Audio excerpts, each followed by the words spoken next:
Bukas para sa 3 ka adlaw nga National Vaccination Day. Mga empleyado, aprobado na sa SP Bacolod. Sa mga nagapanguna nga balita national, eksperto, ginapabalik ang 14-day quarantine. Mga motorista, sugataon sa pagnubo sa presyo sang gatong sa masunod nga simana. Sa aton balita international, 5 katuig nga bata patay matapos gintiro sang teenager nga nagahimo sang video. Kag sa aton balita sports balita, patafa gina respeto ang tanan nga himuon nga investigasyon sa kay Obenya.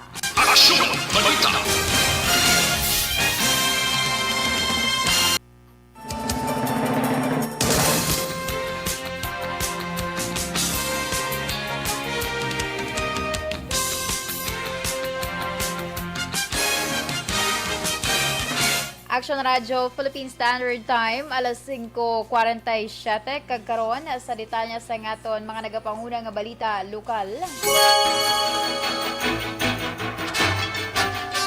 Magabukas ang 40 ka mga vaccination sites sa mga bulutuan, barangay, kag mall sa 3 ka adlaw nga National Vaccination Day. Inibase sa press release sa nga syudad na kung saniin ginpahayag nga all set na ang syudad sa Bacolod sa sini nga aktibidad. Ginapangabay ni Bacolod City Mayor Evilio Lardia ang wala pa mabakunahan nga magpabakuna apisar sa nagadubo nga kaso sa COVID-19 sa Bacolod. Ang vaccination team sa Bacolod bugusan sang health screener, vaccinators, post-vaccination monitors, registration personnel, encoders, data consolidators, kag health educators. Ginatos man ka mga volunteers ang nag-sign up para magbulig sa National Vaccination Drive. Ginpahayag naman ni COVID-19 Vaccination Council o COVA Coordinator M ang igahatag nila ang best effort sa 3 ka adlaw nga National Vaccination Days umpisa Nobyembre 29 tungtong Disyembre 1. Suno kay ang mabudlayan ang syudad sa paglabot sa 66,000 nga target kay gintalana sa National Vaccination Operation Center sa sulod sang 3 ka adlaw. Ang dugang sini nga posible nga malabot ang 22,000 vaccine sa isa ka adlaw pero base wala na sa mabakunahan sa masunod nga mga inadlaw. Ginpahayag man sa anay City Administrator nga 13,000 vaccine lamang ang pinakamataas nga numero nga nabakunahan sa Bacolod sa sulod sa isa ka adlaw. Ginanunsyo ni Dr. Chris Turongo ng Deputy for Medical sa Bacolod City o na Bacolod Emergency Operations Center nga sa sining aktibidad magabukas ang dugang vaccination site nga McDonald's Lacson, tanan nga mga malls mag-operate ang 5 ka mga mobile vaccine kag tanan nga mga barangay-based vaccination centers. Sa katapusan nga balita, lokal, ginaprubahan sang sangguniang panlungsod ang 35 million pesos nga appropriation ordinance para sa collective negotiating agreement o CNA bonus sa mga empleyado. Ini ang ginaprubahan sa first, second, third kag final reading sang konseho. Sunod kay Bacolod City Councilor Cindy Rojas, ang chairman sa Committee on Finance and Appropriation, ang pagpasar sang nasambit nga ordinansa base man sa pangabay ni Bacolod City Mayor Evilio Lardia. Nagdugang pa sang konsehal ang pondo magahalin sa maintenance and other operating expenses to special purpose other personal benefits fund sa idalom sang 2021 annual budget. Damlag lamang ginaprobahan man sang SP ang appropriation ordinance para sa performance-based bonus sa mga kwalipikado nga mga empleyado. Aksyon Radio Philippine Standard Time, alas 5:50. Detalye sang aton mga nagapanguna nga balita national pagkatapos lamang sa mga ini.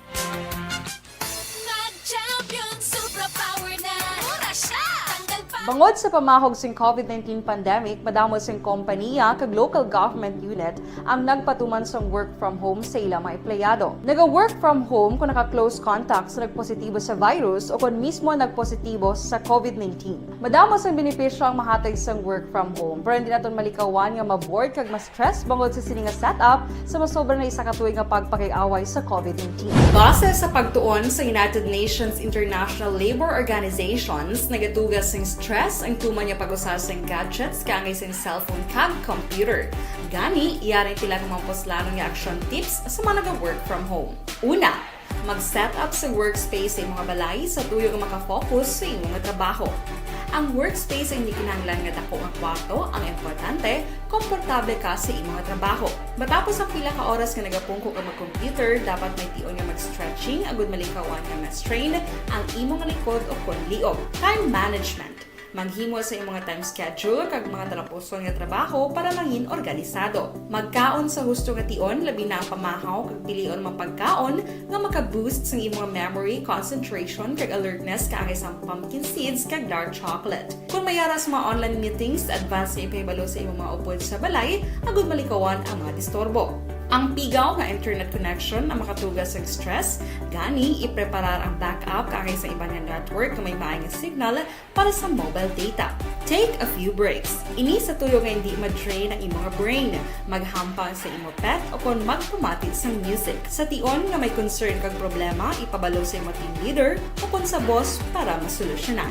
Sa work from home nga setup, ikaw ang may uyat sa imong nga oras. Makasave ka sa plete, makasave ka sa pagkaon, makasave ka sa kwata, kag makaupo no pa ang imong pamilya. Ang work from home ay may madamo nga hangkat, pero mas madamo sa gihapon ang mahatag nga benepisyo. Ini si Aksyon Kabato para sa Action Tips, una sa balita, una sa aksyon sa Bacolod, Aksyon Radio.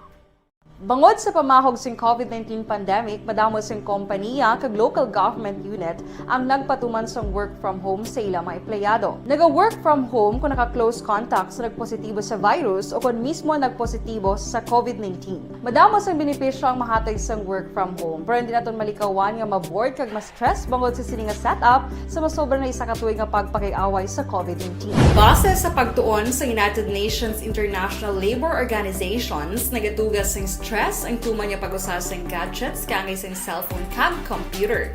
Gani, iyaring tila kumampos lalong yung action tips sa mga nag-work from home. Una, mag-set up sa workspace sa imong balay sa tuyo nga makafocus sa imong trabaho. Ang workspace ay hindi kinahanglan nga dako ang kwarto, ang importante, komportable ka sa imong trabaho. Matapos ang pila ka oras nga nagapungko ka mag-computer, dapat may tion nga mag-stretching agud malikawan nga ma-strain ang imong likod o konliog. Time management. Maghimo sa imong time schedule kag mga talapuson nga trabaho para mangin organisado. Magkaon sa husto nga tion, labi na ang pamahaw kag pilion mang pagkaon nga maka-boost sa imong memory, concentration kag alertness kaangay sa pumpkin seeds kag dark chocolate. Kung mayara sa mga online meetings, advance na ipahibalo sa imong mga upod sa balay, agud malikawan ang mga disturbo. Ang pigaw nga internet connection ang makatugas sa stress, gani ipreparar ang backup kaangay sa ibang network na may maayong signal para sa mobile data. Take a few breaks. Ini sa tuyo nga hindi ma-drain ang imong brain, maghampang sa imong pet o kung magpumatid sa music. Sa tion nga may concern kag problema, ipabalo sa imong team leader o kung sa boss para masolusyonan. Sa work from home nga setup, ikaw ang may uyat sa imong nga oras. Makasave ka sa plete, makasave ka sa pagkaon, makasave ka sa kwata, kag makaupo no pa ang imong pamilya. Ang work from home ay may madamo nga hangkat, pero mas madamo sa gihapon ang mahatag nga benepisyo. Ini si Aksyon Kabato para sa Action Tips, una sa balita, una sa aksyon sa Bacolod, Aksyon Radio. Bangod sa pamahog sing COVID-19 pandemic, madamo sing kompanya kag local government unit ang nagpatuman sa work from home sa ilang mga empleyado. Naga-work from home kung naka-close contact sa nagpositibo sa virus o kung mismo nagpositibo sa COVID-19. Madamo sang benepisyo ang mahatag sa work from home, pero hindi naton malikawan nga ma-bored kag ma-stress bangod sa sini nga setup sa masobra na isa ka tuig nga pagpakiaway sa COVID-19. Base sa pagtuon sa United Nations International Labor Organizations, nagatugas sing stress ang tuman niya pag-usasang gadgets kaangay sa cellphone kag computer. Gani, iyaring tila kumampos lalong yung action tips sa mga nag-work from home. Una, mag-set up sa workspace sa imong balay sa tuyo nga makafocus sa imong trabaho. Ang workspace ay hindi kinahanglan nga dako ang kwarto, ang importante, komportable ka sa imong trabaho. Matapos ang pila ka oras nga nagapungko ka mag-computer, dapat may tion nga mag-stretching agud malikawan nga ma-strain ang imong likod o konliog. Time management. Manghimo sa imong time schedule kag mga talapuson nga trabaho para mangin organisado. Magkaon sa husto nga tion labi na ang pamahaw kag pilion mang pagkaon nga maka-boost sa imong memory, concentration kag alertness kaangay sa pumpkin seeds kag dark chocolate. Kung mayara sa mga online meetings, advance sa ipahibalo sa imong mga upod sa balay, agud malikawan ang mga disturbo. Ang pigaw nga internet connection ang makatugas sa stress, gani ipreparar ang backup kaangay sa ibang nga network nga may maayong signal para sa mobile data. Take a few breaks. Ini sa tuyo nga hindi ma-drain ang imong brain, maghampang sa imong pet o kung magpumatit sa music. Sa tion nga may concern kag problema, ipabalo sa imong team leader o kung sa boss para masolusyonan. Sa work from home nga setup, ikaw ang may uyat sa imong nga oras. Makasave ka sa plete, makasave ka sa pagkaon, makasave ka sa kwarta, kag makaupo no pa ang imong pamilya. Ang work from home ay may madamo nga hangkat, pero mas madamo sa gihapon ang mahatag nga benepisyo. Ini si Aksyon Kabato para sa Aksyon Tips, una sa balita, una sa aksyon sa Bacolod, Aksyon Radio. Bangod sa pamahog sing COVID-19 pandemic, madamo sing kompanya kag local government unit ang nagpatuman sa work from home sa ilang mga empleyado. Naga-work from home kung naka-close contact sa nagpositibo sa virus o kung mismo nagpositibo sa COVID-19. Madamo sang benepisyo ang mahatag sa work from home, pero hindi naton malikawan nga ma-bored kag ma-stress bangod sa sini nga setup sa masobra na isa ka tuig nga pagpakiaway sa COVID-19. Base sa pagtuon sa United Nations International Labour Organizations, nagatugas sing stress ang tuman niya pag-usas ng gadgets kaangay sa cellphone kag computer. Gani, iyaring pila ng mga poslanong nga action tips sa mga nag-work from home. Una, mag-set up sa workspace sa mga balay sa tuyo nga makafocus sa imong trabaho. Ang workspace ay hindi kinahanglan nga dako ang kwarto, ang importante, komportable ka sa imong trabaho. Matapos ang pila ka oras nga nagapungko ka mag-computer, dapat may tion nga mag-stretching agud malikawan nga ma-strain ang imong likod o kon liog. Time management. Manghimo sa imong time schedule kag mga talapuson nga trabaho para mangin organisado. Magkaon sa husto nga tion labi na ang pamahaw kag pilion mang pagkaon nga maka-boost sa imong memory, concentration kag alertness kaangay sa pumpkin seeds kag dark chocolate. Kung mayara sa mga online meetings, advance sa ipahibalo sa imong mga upod sa balay, agud malikawan ang mga disturbo. Ang pigaw nga internet connection ang makatugas sa stress, gani ipreparar ang backup kaangay sa ibang nga network nga may maayong signal para sa mobile data. Take a few breaks. Ini sa tuyo nga hindi ma-drain ang imong brain, maghampang sa imong pet o kung magpumatit sa music. Sa tion nga may concern kag problema, ipabalo sa imong team leader o kung sa boss para masolusyonan. Sa work from home nga setup, ikaw ang may uyat sa imong nga oras. Makasave ka sa plete, makasave ka sa pagkaon, makasave ka sa kwarta, kag makaupo no pa ang imong pamilya. Ang work from home ay may madamo nga hangkat, pero mas madamo sa gihapon ang mahatag nga benepisyo. Ini si Aksyon Kabato para sa Aksyon Tips, una sa balita, una sa aksyon sa Bacolod, Aksyon Radio. Bangod sa Aksyon na Radyo Philippine Standard Time, alas 5:59, kakaroon sa detalye sa ngaton mga nagapanguna nga balita national. Ginapabalik sa health expert ang 14-day quarantine para sa mga biyahero nga magasulod sa Pilipinas kag idumili ang mga flights halin sa iwan pangapungsod nga ginhalinan sang pamahog sang bag-o nga posible nga mas makalalaton nga coronavirus variant. Ginpayag ni Dr. Tony Liachon, ana advisor sa COVID-19 response ng gobyerno, kinahanglan tun-an kung ibalik ang 14-day quarantine period para sa mga biyahero bilang paghalong sa paglaptas sang Omicron variant sa pungsod. Ginaduso man ni Liachon nga iprioridad ang pagdumili sa mga biyahe gikan sa Hong Kong tungod sa ginreport nga kaso sang variant. Sa karon nagapaidalom sa 3 ka adlaw nga facility-based quarantine ang mga biyahero gikan sa mga pungsod nga halin sa yellow list pag-abot sa Pilipinas. Aksyon! Balita! Liwat nga magapatuman sa masurod nga simana sang rollback sa presyo sang petrolyo ang mga kompanya sang gatong.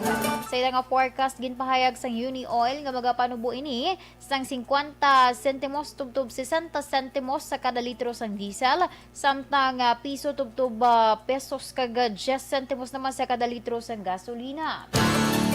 Ini ang pinakadako nga pagnubo sa presyo sa petrolyo sa pangkalibutanon nga merkado umpisa bulan sang Abril o kung sang Abril tuig 2020 bangod sa mga concern sa mga bag-o nga reported nga variant sa COVID-19.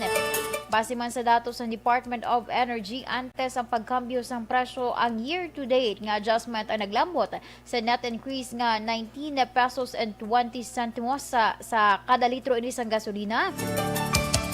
16 pesos kag 30 centimos naman sa kada litro sang diesel, kag 13 pesos kag 69 centimos naman sa kada litro sang kerosene. Aksyon! Balita! Aksyon! Balita! Kag sa aton balita international, patay ang 5 katuig nga bata matapos gintiro sang isa ka teenager nga naga-record sang isa ka social media video kaupod sang iya mga abyan sa Minnesota, USA. Nagwa sa report nga yara sa ilabalay ang 5 katuig nga bata nga lalaki kaupod ang pila ka mga teenager nga naga-record sang video. Isa ka 13 anyos ang nagpalupok sang armas nga nag-igo sa 5 katuig nga bata nga napatay. Nagwa man sa investigasyon nga aksidente ang natabo. Sa diin, ginarasto na ang 13 anyos nga nakalutang kag ginbutang sa Juvenile Detention Center. Kag sa aton balita sports, ginarespeto sang Philippine Athletics Track and Field Association na kon patafa ang anuman nga investigasyon sa board committee angot sa questionable nga liquidation kag ini pagbayad sa husto sa foreign coach ni 2020 Tokyo Olympian Ernest Ubenya nga si Vitaly Petrov sang Ukraine. Antes man sila maghatag sang desisyon kag sabat sa nagkalain-lain nga mga pamangkot. Suno kay Patafa President Philip L. Huiko, nagapadayon pa ang investigasyon agod masiguro nga nag-agi sa husto nga proseso ang tanan. Para kay Huiko, gusto sini nga sa magapabilin o kung magapabilin na lamang sa asosasyon ang problema kag hindi na pagpalalaon. Aksyon! Balita! Aksyon Radyo, Philippine Standard Time, alas 6:02 kag inyog pamatian ang kabugusan nga detalye sang aton mga natipon nga mga balita. Dili lamang sa Aksyon Balita Sunday Edition. Karong adlaw Domingo, Nobyembre 28, tuig 2021. Upo din inyo tagbalita, Aksyon and Defensor. Mga ka-aksyon, sa diin ka man sa Pinas, labuton ka sa amon balita kag serbisyo. Sama-sama tayo, Pilipino. Una sa balita, una sa aksyon, sa Bacolod.